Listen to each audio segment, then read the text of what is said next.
was a coordinated attack, again, starting at 2 different locations at Fort Hood in Texas, the largest U.S. military installation in the world, according to several news services. It's about, again, 60 miles from Austin. It is a 340-square-mile facility in Kylene, Texas, home to the 1st Cavalry Division, which is one of the first groups of soldiers deployed into Iraq. So, again, as we know, and we've seen actually a lot of reports. In fact, one came in yesterday, another soldier killed in Afghanistan. I mean, just could it be that these soldiers are saying, look, we're getting our asses kicked over there. We've got to do something to call attention to the dramatic problems that we face being outmatched in many ways in Afghanistan and in several other locations around the world, and this is the only thing we know how to do. I mean, could it be something like that? Or, again, keeping in mind the high coordination and the timing of this attack, I mean, it just seems like it's got to be something bigger. Yeah, I tend to believe that this probably is a little bit bigger, but what's alarming is, and here's something from the AP, U.S. Army says 12 people have been killed and 31 wounded in a shooting rampage on Fort Hood Army Base in Texas. Lieutenant General Bob Cohn said at a news conference that 1 shooter has been killed and 2 suspects were apprehended on today. He says that they are all U.S. soldiers. The shooting began around 1:30 p.m. Cohn says that all the casualties that took place at the base was at the Soldiers Readiness Center, were soldiers who were about to be deployed or who were returning undergoing medical screening. It says the primary shooter used 2 handguns in the attack. It's unbelievable.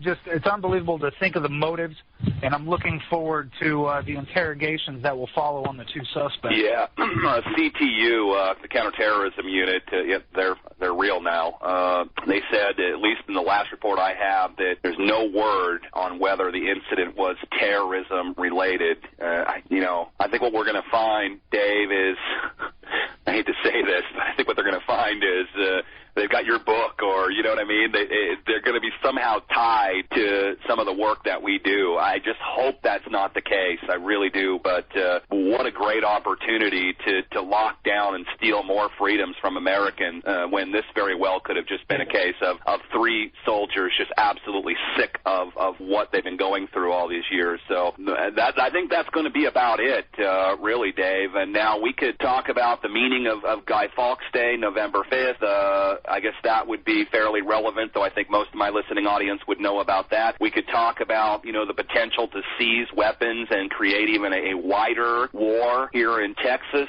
Certainly that has been hinted at in the past.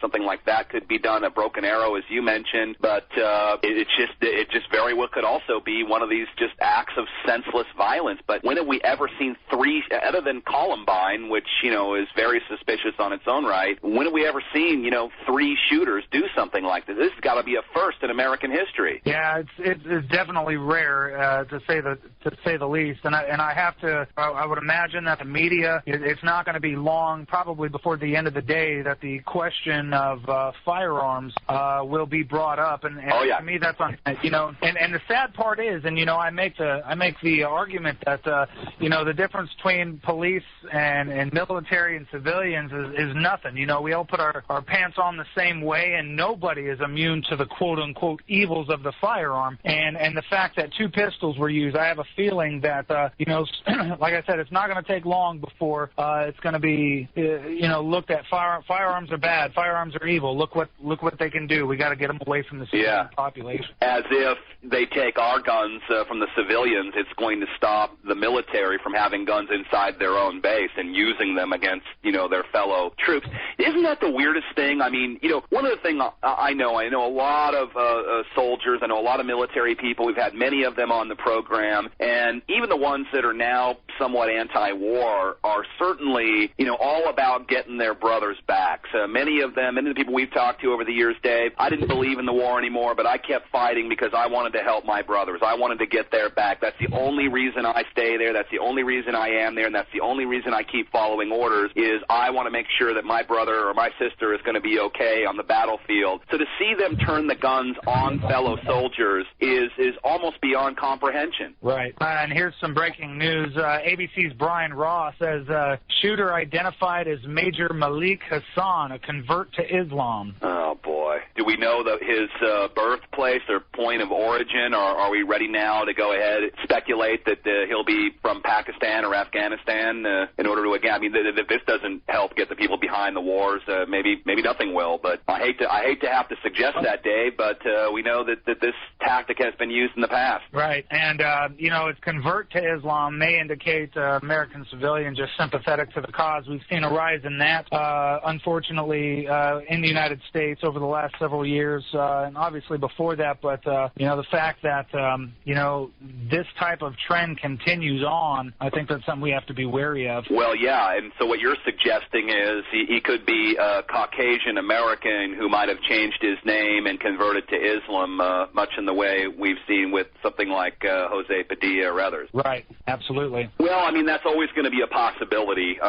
I can't tell you how I've looked into just about everything like this and found little rabbit turd trails back to, intelligence. So I'm sure my listeners would want me to bring up the fact that, you can very easily use some form of Manchurian mind control to send in shooters to create a problem that, again, you can provide the solution for. And we certainly can't rule something like that out, though, again, I'm speculating. We have absolutely no evidence of any of that. But just knowing the track record, it certainly is something that we have to throw out there.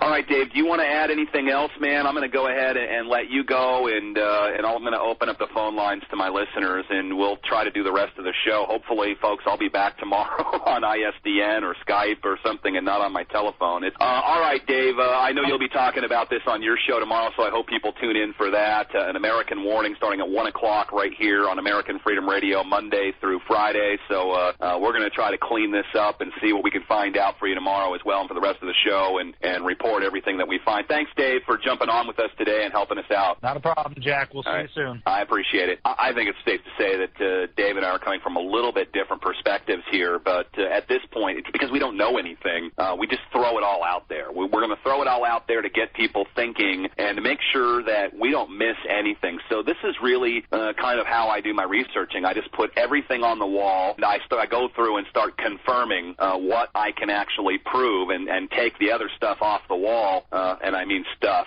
because we've just been through so much of this, especially over the last 8-9 years, that I'm afraid that I have been unconditioned to believe the reports coming from military, government, and media. So we're really going to have to roll up our sleeves and figure out what this means. And I mean, one thing Dave did bring up, and I think that, is completely relevant here, is that, whatever happens, we know that there is going to be some lawmakers out there who are going to try to find a way to use this to grab guns, to, increase so-called security, as we call it on this show, control, to eliminate freedoms in order to protect us in this era of security, which, as we know, is largely, almost completely an illusion. Because if this can happen on a military base, it can happen anywhere. I mean, can there be anything more secure than a military base? Albeit they're in the middle of a graduation ceremony, albeit they're people too, as Dave said, and they suffer some of the same dilemmas and problems that we all suffer. But I mean, isn't that the point? By enforcing laws upon Americans, civilian Americans who are not on military bases, how are they going to protect us when they can't even protect their own people on a military base? And we have found story after story like this, folks, over the years. And so, again, just to repeat this, if you can't keep soldiers safe on the biggest American military base in the world, how are you going to keep people safe by taking away their freedoms, their guns, and everything else out in the rest of the world, in the civilian world, out in our neighborhood? Here's just another update. The suspected gunman is identified by ABC News as Major Malik Nadal Hassan. The shooter was killed, and 2 other suspects who were also soldiers in this highly coordinated attack had been apprehended. So said Lieutenant General Robert W. Cohn. The gunman used 2 handguns, Cohn said. He wasn't sure if the shooter reloaded the weapons during the attack, again reminiscent of the VTech shootings. The general called the attack a terrible tragedy, obviously stunning, that the community is devastated, and that's kind of an understatement. The extent of the injuries to the victims varies significantly, and Obama called the shootings a horrific outburst of violence. I'm not sure if we have much more than that, but it does appear to be over, does appear to be over, does appear to be over.